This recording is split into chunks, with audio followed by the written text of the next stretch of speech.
वर्थे त्यक्तराज्यो विचरुदन वनम पद्म पद्भ्यां प्रियाया पाणिस्पर्शाक्षमाभ्यां रजतपतिरजो यो हरीन्द्रानुजाभ्यां।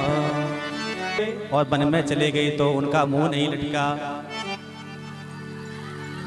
चित्रकूट में वास किए, कोल भीलों की रातों को भी अपने गले से लगाए। महाराज भरत जी पहुंचे, उनको आशीर्वाद रूप में चरण पादुका देके वापस किए। दंडकारण्य में प्रभु जी ने वास किया। सूप न खाई तो प्रभु ने नकटी करके उसको भगाई।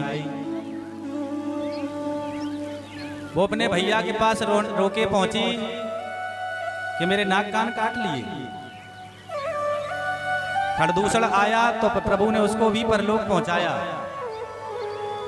रावण जान गया कि मेरे खरदूषण जैसे भाई को मारने वाला कोई साधारण व्यक्ति नहीं हो सकता, मार सके नहीं बिना भगवंता, बिना भगवान के नहीं मार सकता।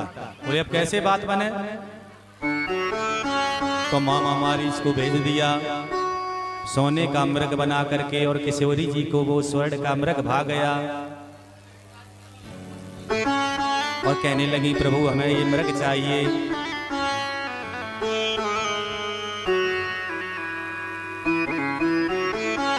और प्रभु ने सोने के मृग का पीछा किया। वो तो डुप्लीकेट था, मर गया, लेकिन किशोरी जी का भेष बना करके रावण हरण करके ले गया साधु वेश में। प्रभु को बहुत रोना आया। रोना किस बात का आया? कि किशोरी जी ने जीवन में हमसे कुछ नहीं मांगा, केवल सोने का हिरण ही तो मांगा था, लेकिन वो नकली निकल गया। अब असली मृग कहां से दें अपनी किशोरी जी को? तो किशोरी जी को खोजते खोजते उनको असली मृग मिल गया। कहां? बोले अनंत बलवंत हनुमान जी का दर्शन। प्रभु से उनकी भेंट हुई। प्रभु जी ने समझ लिया कि वो नकली था, ये असली है सोना।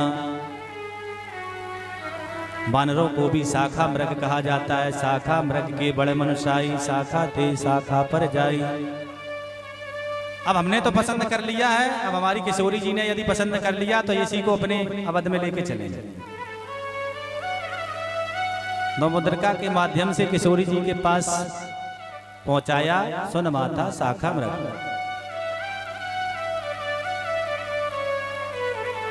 तो किशोरी जी को भी वो मृग भाग गया, हनुमान जी भाग गए और अनंत आशीर्वाद दिया उन्होंने कहा वो तो नकली था, लेकिन प्रभु ने हमें असली मृग भेज दिया, अब इसी को हम भी साथ में लेके चले जाए। जब सूचना दी तो भगवान ने दल बल के साथ में सेतु समुद्र में बना करके लंका पे आक्रमण किया और विजय को प्राप्त हुए। और पुष्पक विमान में उठ करके आए और अवध नरेश बने। बोलिए अवध नरेश भगवान की जय हो। अब आइए चंद्रवंश की ओर चलते हैं।